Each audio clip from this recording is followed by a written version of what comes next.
why do news announcements impact price? This is a good one considering that last week we had the RBA announcement as well as the US employment data.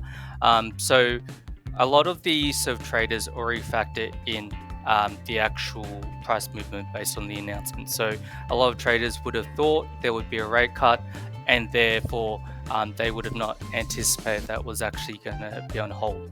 So there would have been a lot of accumulation throughout the day.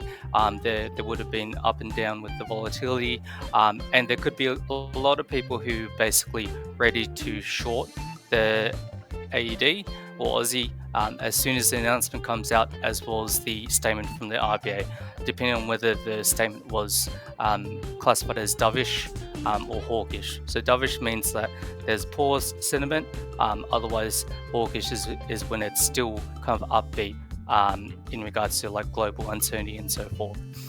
So because it was actually against what was expected, that's why we saw a steep rise with the AED, and therefore that's what's happened with the news announcements and the impact on the actual price.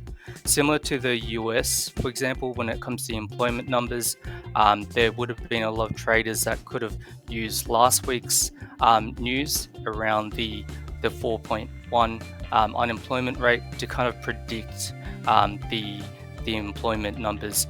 So that could have had an impact, and people could have benefited on that particular announcement. But during those sort of times, always ensure that you've got the appropriate risk management strategies in place.